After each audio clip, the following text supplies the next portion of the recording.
Hi learners, it's Ann with the Learn and Grow Educational Series, and I know it's been a while, but I'm making a new episode of Food for Thought, and I apologize for how long it's been since I've done one. I've been incredibly busy since the school year started.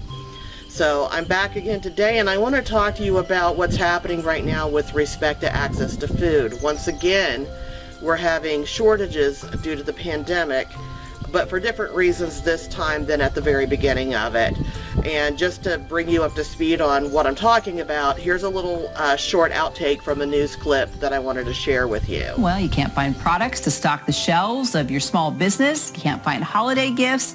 Well, it's all because of the global supply chain crisis that's happening right now. It's an economic fallout from the pandemic. So, Kira, as we talk about this crisis in the supply chain that's threatening holiday shopping, here's your visual. Just as toys and bikes and sneakers become harder to find on the shelves, there's a good chance they're piled up in some of these containers. I just spoke with the International Longshoremen and Warehouse Union leaders who tell me some of these containers have been here for weeks. Some of these companies are using this dock space just like a warehouse and can't move their product.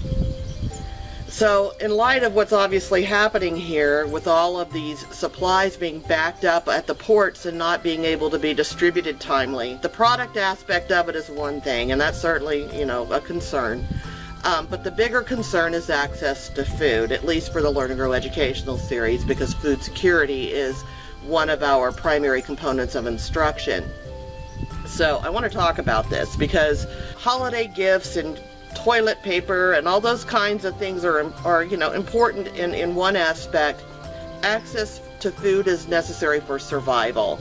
And one thing that we've been really big about discussing within the context of Learn and Grow is the degree to which the commercialized food supply has become something upon which most people in America have become dependent. What started out as a convenience, it's more convenient to go to the store and buy food already sitting there ready to go than it is to grow it yourself.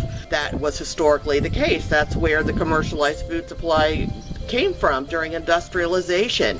We had this movement away from agriculture and towards mass production.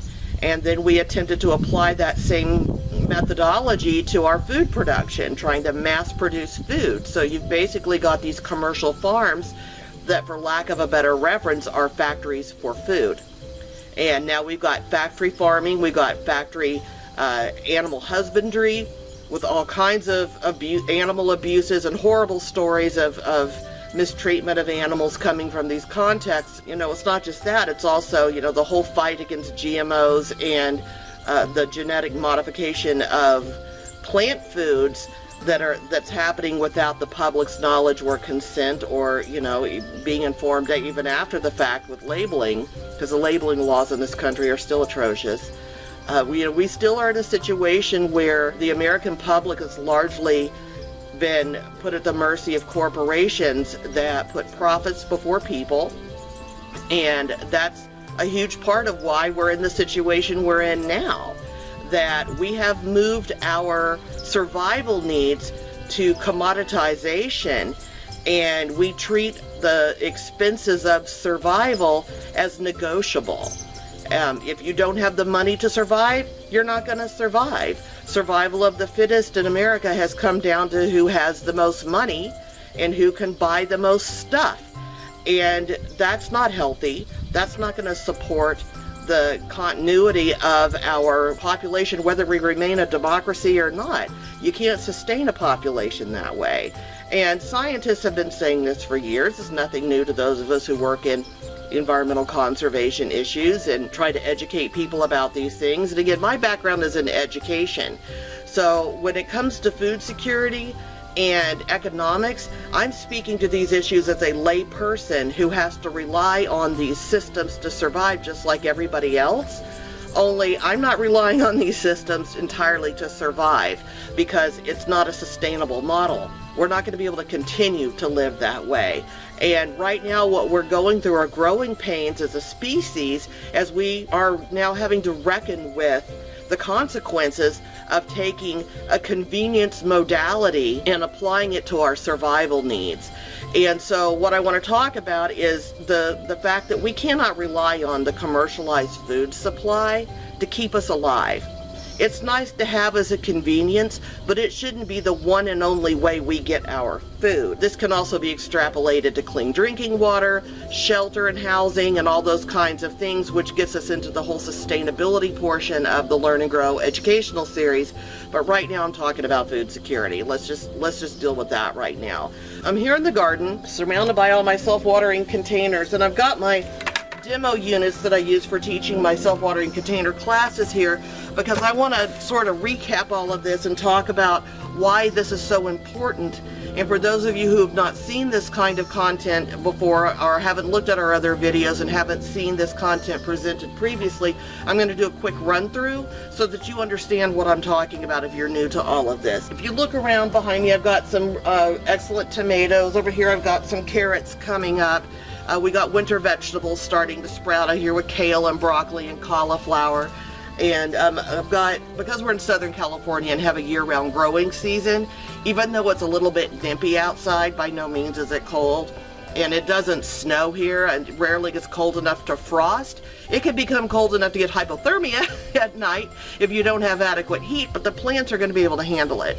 So I have tomato plants, for example. I have 4 different tomato plants that are still going strong, if not only now starting to gain momentum, and they'll last us through the winter and into the next spring. And usually my tomato plants will last us a good couple of years out here in this space, just because of the climate.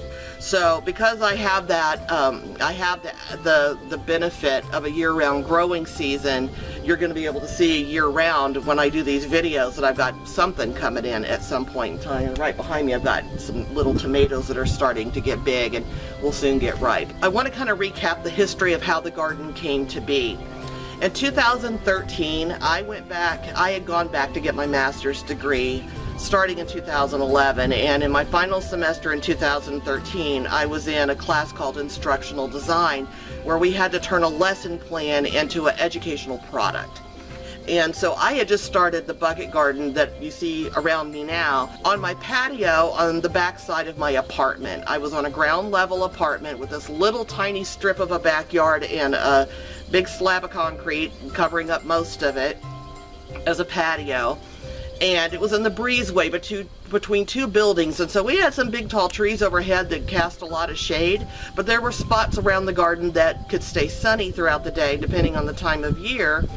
And I was able to grow all kinds of things back there just by making sure that I placed all the things that needed lots of sun in the sunniest spots, and the things that needed more partial sun or shade in the shadier portions of the yard. So things like the greens, you know, the lettuce and the kale and things like that that don't need to be blasted with daylight hardcore all day long, got their little shady spots, and things like the tomatoes that needed the sunlight really badly were totally exposed. So all of the buckets that I built back then were using this total DIY version that's 2 buckets in 1. And in the beginning I didn't know any better, and I got regular buckets that are not BPA free, not food safe, but they've also lasted the longest, because if you see all the orange buckets around here, those are my original buckets from 2013. Since then I've moved to food grade buckets, and so that's what you have here. And wherever possible I've recycled food grade buckets that I was able to get from restaurants for free. So, because they'll just throw them in the trash. They get their commercial food supplies in those buckets, and like, you know, cooking oil and soy sauce and mayonnaise and things like that, and when they're done with them they throw them in the trash. So if you get them from restaurants that are otherwise going to throw them in the trash, you're keeping plastic out of a landfill, so there's a recycling element to all of that too. And that's always preferred. Free and recycling is preferred to brand new and store-bought. But that having been said, these are my demo units using store-bought buckets and fully store-bought supplies. And so what you see is I've got this one bucket here on the outside that's got this drain hole. And this drain hole falls about 1/4 inch below where the bottom of the upper bucket sits, so that there's a gap of air between the underside of the upper bucket and the water that's going to fill this one up to the hole. So this is your reservoir bucket. It holds water all the way up to this point, because if it gets up any higher than that, it's going to come out of the hole. So there's no way to overfill it. Or if you do, it drains right out. And then inside of it, you've got this upper bucket that's a growing chamber, and it's got this refill tube in it. And the other thing it has is this. This is actually called an atrium drain, because this is meant to be upward, like an atrium. And it goes over drainage like in landscaping. If you go to a shopping center or a mall, you'll very often see these sticking up out of the wood chips of the landscaping around the parking area. And what it does is it keeps debris from going down into the drainage for the parking lot and the landscaping. But what I'm doing is I'm inverting it. I'm using it upside down as a wicking basket. And this is a totally non-proprietary open source method of gardening that was started back in the 60s in inner cities and on fire escapes actually.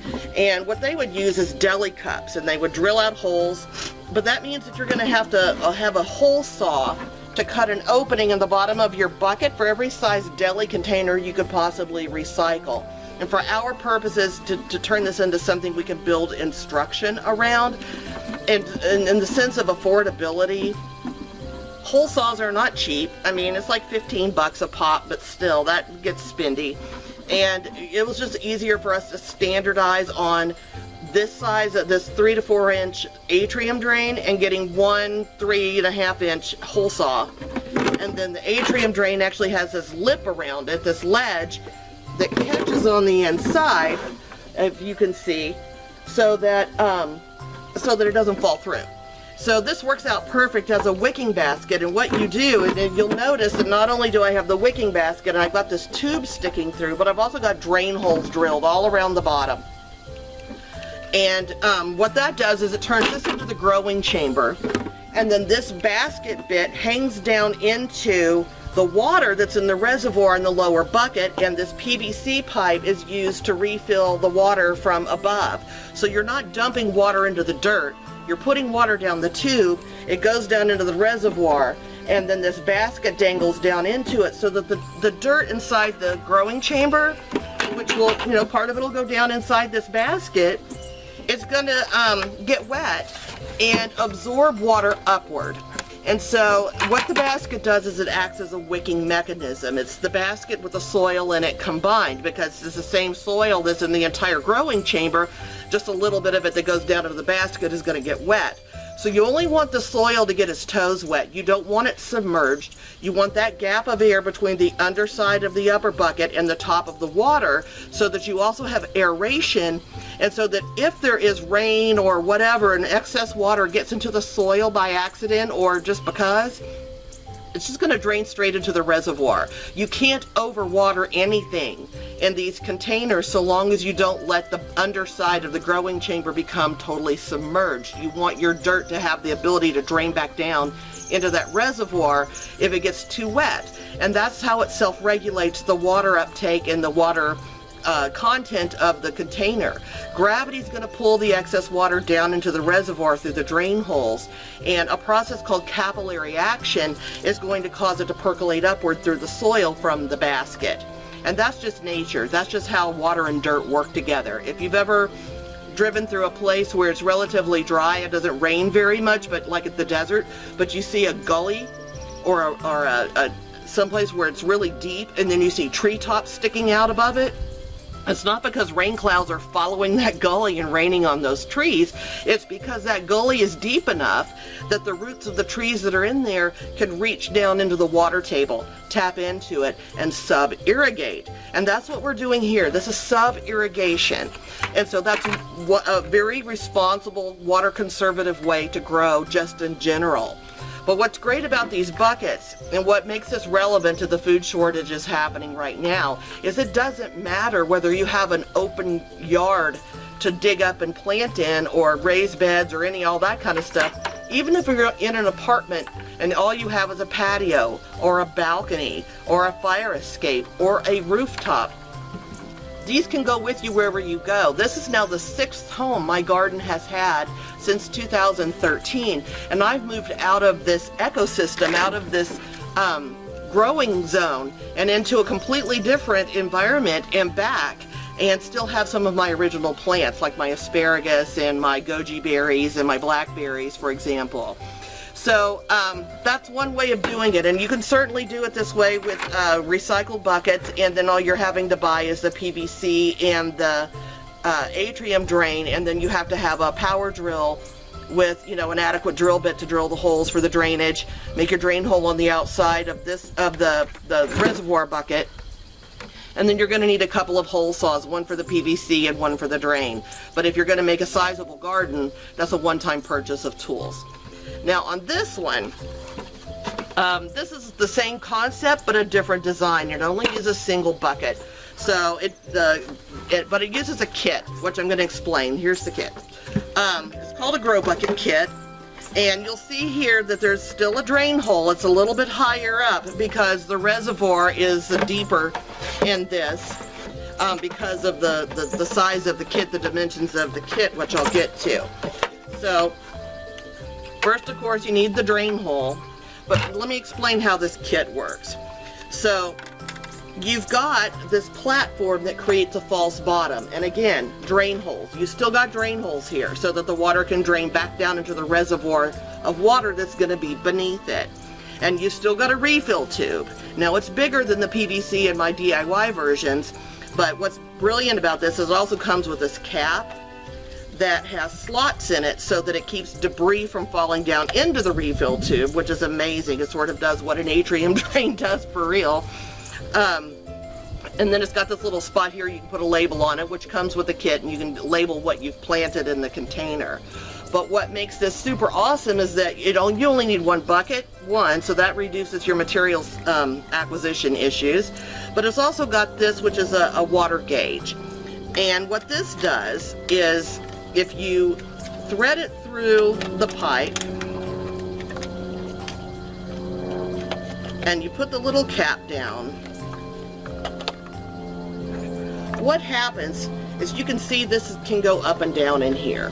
And what it does is air gets captured in this little bell portion. It's just a little, pocket of air, and then it acts as a flotation device in your reservoir. So as the water goes up and down, so does this gauge. And what makes this gauge awesome is not only can you visually monitor your water level, but for our friends who have vision loss and can't see as well, it's got notches cut out. So you can feel how many notches are up above this thing, and you can tactily determine whether you've got enough water in it or not without having to inspect the insides of your bucket.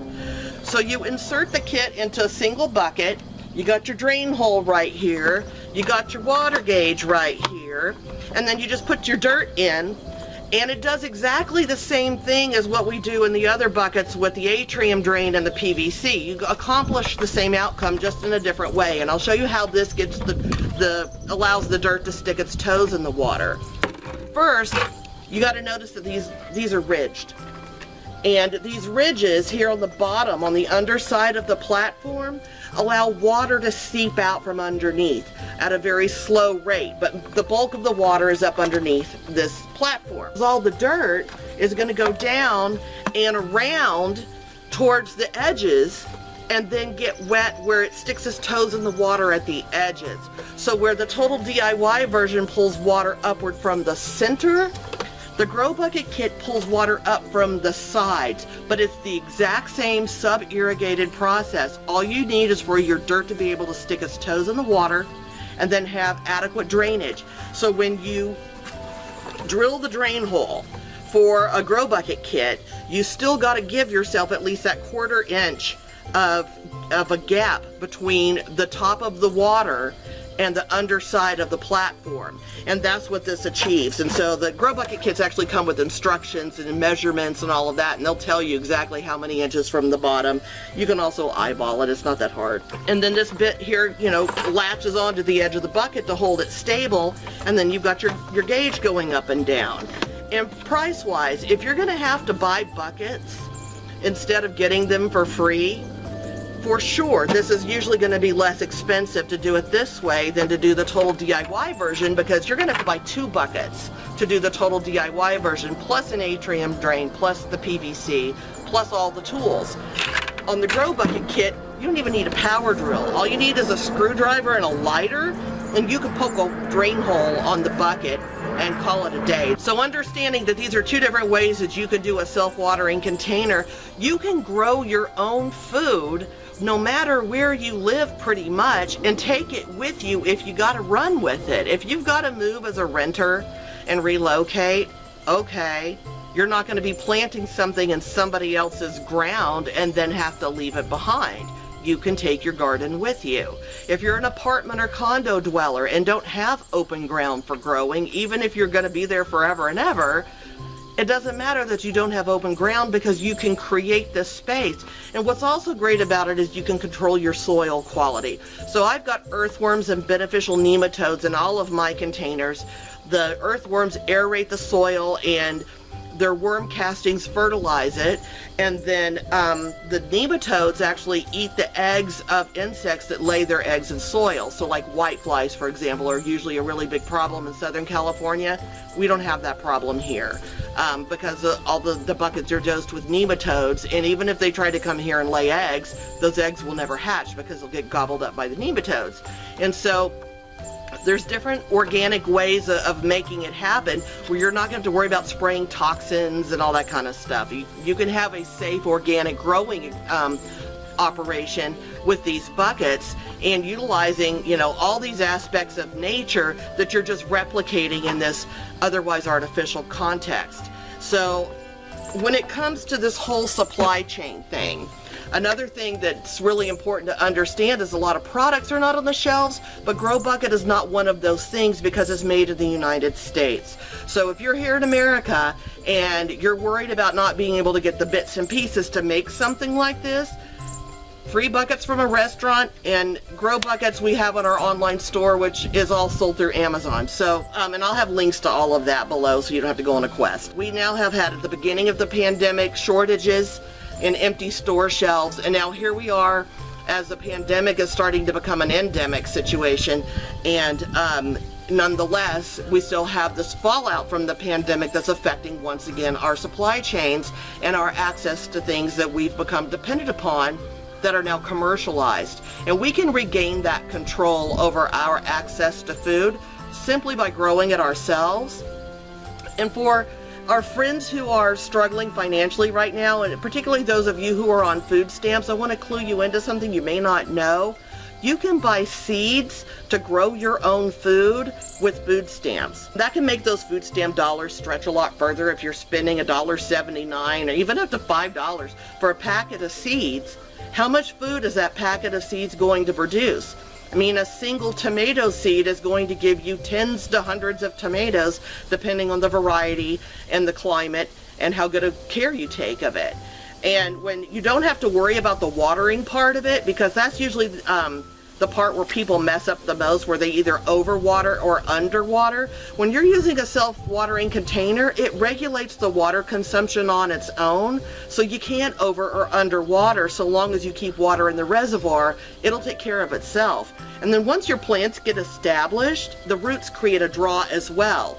And so as the water is absorbed by the soil upward from down below, the roots are going to suck that water out of the soil because they need it, and then the soil's not going to have water in it anymore. And so it's going to continually absorb to replace what's been taken in by the plants. And so it becomes a very closed system and very circular. And that's how we do a lot of things out here. And you may have seen them running around. I don't know if they've come into camera shot or not. I hear somebody digging back here. But we've got 4 laying hens here in the garden. So we've also got eggs. And if you can make that happen for yourself, which can be difficult in an apartment, but hey, people have parrots in apartments. Why can't you have a chicken? If you can make space for laying hens, then that gives you animal protein, as well as whatever you're growing in your containers. That gives you, fruit and vegetable nutrients right there. And so that actually can solve a lot of problems for you. And I have to be honest, getting all of this going with Learn and Grow, this was all born out of economic struggle and my need to be able to feed my child when she was still a child. She's now an adult, married and moved away. But, at the time when I started all of this, I had a teenager at home. And, we needed to eat. And this was all about economic security. And so having already, figured out all of these hacks to be able to survive hard economic times, And now that people are starting to increasingly enter hard economic times where maybe they hadn't been before, this is knowledge from experience that I can share with those of you who are now having to face these issues perhaps for the first time and are worrying about what you're going to do in light of the fact that we have this, again, a supply issue with access to food. So, it's showing that it can happen twice in the last couple of years around the same event, around the pandemic. It just goes to show that unpredictable things can happen that will undermine the average American's access to food. And we as a country that is built upon ingenuity and problem solving and figuring things out, we can figure this out. We can solve this problem. We don't need to freak out about it. There's already solutions out there. This is one of them, and I want to share it with you because I'm concerned about, all of you folks out there, especially those of you with children at home who are struggling to access food. If you can get recycled buckets, then you can make this happen. And as long as you understand the basic principles of sub-irrigation, which I've illustrated with these demo units, then you understand that, you can MacGyver something out of pretty much anything if you understand the concept that you need to put into play. So maybe you don't use an Atrium Drain. Maybe you use some other type of device to be your wicking basket. Maybe you do use recycled deli cups and you just buy one of every size hole saw you might need for every size deli cup you have. However you end up doing it, the point is that you do it. The point is that you find a way to supply yourself with food where you live, just in case. And bearing in mind that you're not going to plant seeds today and have food tomorrow, this is something that you have to plan for as a long-term kind of hack. That this is something you do ongoing that constantly requires you to stay on top of it. Not that it's super hard, honestly, it really isn't. Really it's just about topping off the water in the reservoirs every so often, sometimes dosing your stuff with organic fertilizers. So this is my composter right here, and in fact, let me show you. Inside of here is all kinds of nasty stuff, and you can see earthworms sliming all over the top of these banana leaves because they're all happy about it, and they're in here breaking everything down. There's eggshells and paper waste that's that's compostable, and food waste and garden scraps and all kinds of little bugs and things in here helping out. And this becomes compost that we can then use to fertilize the garden. And what I tend to do is with the wastewater from the sink, because we do have a sink out here in the garden, then we collect all the wastewater in a bucket. And then, we also have the tent where we have glamping, and it's fully furnished and set up for people to stay in it. That, when we're staying down here, we've also got a camping shower. So any water that's produced out here for reasons other than just the garden gets collected and run through this composter, which then becomes leachate, which we then use to water the garden by just dumping into the dirt because it's got the nutrients in it, and we want those nutrients to go down into the soil, and any excess H2O just goes straight down into the reservoir. So we're not losing nutrients from the soil, we're not leaching nutrients out of the soil by top watering, we're dumping nutrients in. And so it's one of the ways that we fertilize out here. And then whenever I build out a new container, or I'm changing over when one thing has died and now I'm going to plant something else, I can come into one of these lower trays and scoop out a handful of goop and earthworms into the bucket and spread it all around, and it's just going to, re-up the nutrient content of the soil. So this is something that we actively use, and again, closed systems, that the scraps from the garden and the shells from the eggs all go in here. Kitchen scraps if we're cooking out here, because we've got a wood burning stove and a whole setup in the tent yurt where we can cook food. And so whatever we're producing that's waste that can be recycled, that can be composted, we have zero wastewater out here. All the wastewater goes into this system to make sure that it's not truly wasted. And then all of our food scraps, garden scraps and whatnot go in here, so it's composted, and then all of it becomes fresh compost for the garden that produces fruits and vegetables. And as far as the chickens go, their waste can go in here, and any garden scraps that don't go in here go into the chickens' tummies and come to us as eggs. And so these are all closed systems where we're not having to throw things away where we're using the waste in a constructive manner so there is no real waste. What I want to emphasize is that living sustainably and being food secure without having to rely on the commercialized food supply is not hard. It's just different. It's no more work than you're already putting in to maintain the household types you already have. It's no more work than getting in your car, driving to the store, loading up a bunch of stuff in a cart, going to the checkout line, bagging it up, putting it in your car, driving home, unloading. That's a hell of a lot of work. And when you think about how much nutrition is lost from farm to table when you do it that way versus coming out here and picking something and cooking it on the spot, not only is the carbon footprint practically non-existent, but you're also not having the nutrition loss that you would have if you were having to go and buy everything at the store. So it's a higher quality of food. It's easier access to food because it's right there in your living space.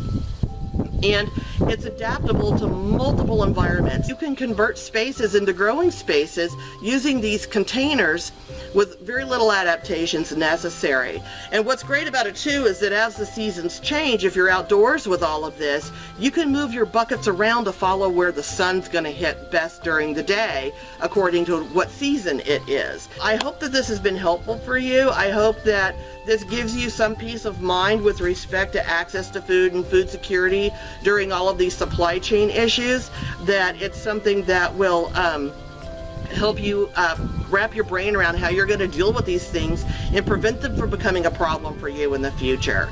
I mean, you know, right now we're also seeing record inflation because access to products is limited and people are hoarding and stocking up, and that's just driving the price of everything up as well. And so even if there's stuff in the store, maybe now it's out of reach for you price-wise, and that shouldn't be a problem for you. You should be able to have access to food regardless. And as we address these ever-growing issues of food insecurity in this country, and you know, all of the problems we've created for ourselves through industrialization and taking it way too far and only learning from the consequences of our behaviors that we took it too far. This is how we start to heal from this and come back from it and find ways to adapt without having to go completely back to, you know, living like cavemen. So we can use the laws of nature and, you know, even, and especially when you're talking about recycling plastics from landfills, you know, this is how we recoup from our errors and use that plastic for something productive other than throw it in the trash and act like somehow it just magically went away, because nothing goes away. I hope this has helped you understand these concepts a little bit better and given you some ideas about what you can do to adapt to these changing times without having a huge upheaval and freak out over everything that's going on. And this is going to keep you and your family safe and food secure going forward. So if you have any questions, I'll have links down below where you can DM us on our social media. You can email us, whatever the case may be. And I'll have links to our online content where you can see the how-to videos and all that kind of stuff too. Down below. And if you have any questions, just post comments or shoot us a DM or shoot us an email, and we'll happily answer whatever questions for you we can. If you haven't already, please like and subscribe, and we look forward to seeing you in our next video. Thanks so much.